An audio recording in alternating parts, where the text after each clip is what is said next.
नमस्कार फ्रेंड्स, आपण को ओडिया लर्नर चैनल को स्वागत।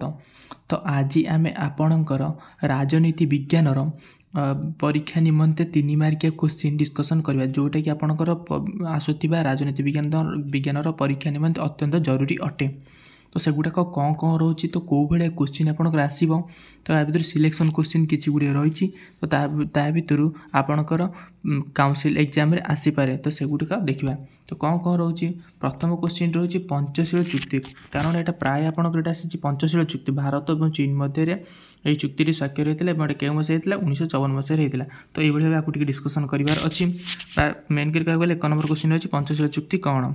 2 नंबर रहा अर्थ आयोग, बुझिपारे। अर्थ आयोग कहले कौन बुझ, तो यहाँ मुख्यतः लिखे पड़े अर्थ आयोग किए गठन करते, यार कार्यकाल केते वर्ष, याद्वारा किए किए सभ्य रही था, ये टीका डिस्कसन करने पड़ो। तापर 73तम संविधान संशोधन आईन। 73तम संविधान संशोधन कौन, ग्राम पंचायत शासन सहायता व्यवस्था 73तम संविधान संशोधन आईन द्वारा गठित होती। तो से विषय लिखा पड़ो। तो से 74तम संविधान संशोधन आईन, ये दुटा भी जाल भी गोटे आसबार चान्सेस अच्छी। तो कौन 74तम संविधान आईन कौन रही है, सहरांचल सहित शासन व्यवस्था किपर गठित होता है, कौ मसीह होता है, या भितर कौ सोपान गुड़िक रही, एगुड़ा डिस्कसन करने पड़ो। तापर आस नक्सलवाद। नक्सलवाद कौन, तो मेन कर नक्सलवाद आसो कौन जे जोटा रहा हूँ नक्सलाइट प्रोब्लेम कौ जिले में देखा जाता। प्रथम किए तार नेतृत्व देते जपरी चारू मजुमदार। तो यहाँ कौ जिले में देखा जाता, यार मुख्य कार्य कौन, जमीक निर्वाचन प्रतिनिधि अपहरण करवा, निर्वाचन बुथ दखल करवा, इत्यादि प्राक निर्वाचन हिंसा इत्यादि यार सब मुख्य कार्य एगुड़ा लिखा पड़ो। तापर है केन्द्र तालिका। केन्द्र तालिका, राज्य तालिका, जुग्म तालिका, अवशिष्ट क्षमता, ये 3टा 4टा भर जमी गोटे जोड़े 2 मार्क 3 मार्क चान्सेस रही। तो कौन रही केन्द्र तालिका कौन रही आपंकर, जमती कि कौन केन्द्र तालिका मुख्यतः 6टी विषय वस्तु रही, जो तालिका पर केवल केन्द्र सरकार आईन प्रणयन करेंगे केन्द्र तालिका कहुए। और ये विषय कौन कौन रही उपादान कौ सब्जेक्ट गुड़ा रही आलोचना करने पड़ो। तापर राज्य तालिका। राज्य तालिका कौन, जपरिक आपणकर रोचे राज्य तालिका जो तालिका पर केवल राज्य सरकार आईन प्रणयन करेंगे राज्य तालिका कहुए।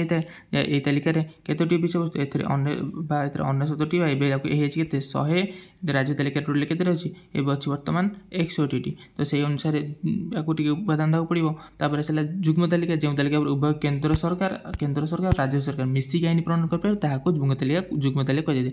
ये तालिका बर्तमान केतोटी अच्छी 52टी विषय वस्तु रही। से भाई आसला कौन अवशिष्ट क्षमता। अवशिष्ट क्षमता कौन 148 धारा अनुसार आपणकर अवशिष्ट क्षमता वर्णना कराई, जो तालिका गुड़िक बड़ी पड़ा अन्य 3टी तालिका मध्य से अवशिष्ट क्षमता कहते। ये 4टा भी जमी गोटे क्वेश्चन आसबार संभावना रही। तापर आसला कौन मेंटो राजनीति। मेंटो राजनीति कौन, जितेबाला कौन गोटे राजनीतिक दल संख्यागरिष्ठता हासिल न कर परिस्थिति में अन्य एक राजनीतिक दल सहित मिसी संख्यागरिष्ठता हासिल कर सरकार गठन करता मेंटो राजनीति कहते। यहाँ लिखा पड़ो, आगे बनईकि आप लिखे 3 मार्क जमी 6-7 लाइन हो। सांप्रदायिकवाद कौन, जो 2टी सांप्रदायिक मध्य विवाद घटी जाए सांप्रदायिकवाद कहुए। आंचलिकवाद, निज अंचल अहेतुक भल पाए अन्य अंचल प्रति गुण भाव विदेश भाव चेतना को आंचलिकवाद कहुए। बनईकि लिखा पड़ो। जातीयवाद, निज जाति कौन, जातीयवाद कौन निज जाति प्रति अहेतुक प्रेम अन्य जाति प्रति गुणात्मक भावना को जातीयवाद कहते। भूमिपुत्र नीति आंचलिकवाद एक चरम स्वरूप अटे। तो यहाँ लिखा पड़ो। तापर से चिपको आंदोलन। चिपको आंदोलन मुख्य किए से तुम थे होती सुंदरलाल बहुगुणा है, कौ ग्राम मुंडल ग्राम होता है। यहाँ लिखा हिमाचल पार्वत्य अंचल मुंडल ग्राम होता है। चिपकोर अर्थ कुंडे धरवा। तो यहाँ मुख्यतः गोटे परिवेश विद्या आंदोलन यहाँ लिखा पड़ो। तापर नर्मदा बचाओ आंदोलन, सेमती नर्मदा बचाओ आंदोलन नर्मदा नदी सुरक्षा उद्दिष्ट आंदोलन को नर्मदा बचाओ आंदोलन कहुए।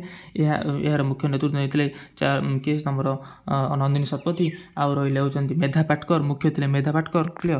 तापर आसला धारा 312। धारा 312 आप कौन अच्छी, जमीक रहा कौन राज्य जरूरी परिस्थिति। धारा 312 राज्य भूल कहली 312 रही रोचे संसद राज्यसभा चाहिए नूतन सर्वभारतीय चाकरी सृष्टि कर। तो यहाँ हूँ कौन 312 रही। तो से विषय टी आलोचना करेंगे। तापर आसला धारा 352 ए विषय देखिए। तापर आसला कौन पौर निगम, पौर परिषद, जिला परिषद, विज्ञापित अंचल परिषद। प्रायतः गोटे कौट निश्चित आसबार चान्सेस रही। पौर निगम कौन जो मेयर अध्यक्षता करते सहरांचल सर्वोच्च सभा पौर निगम। तापर आसला यहाँ हूँ कौन आपंकर पौर परिषद। पौर परिषद हूँ कौन पौर परिषद सहरांचल शासन व्यवस्था मध्यम स्तर रही पौर परिषद।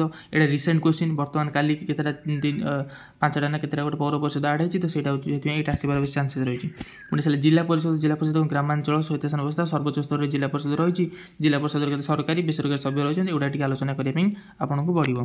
तापर विज्ञापित अंचल परिषद से अनुसार सहरांचल स्वयत्तशासन व्यवस्था सर्वनिम्न स्तर विज्ञापित अंचल 34 रिसेंटली काली आड होती।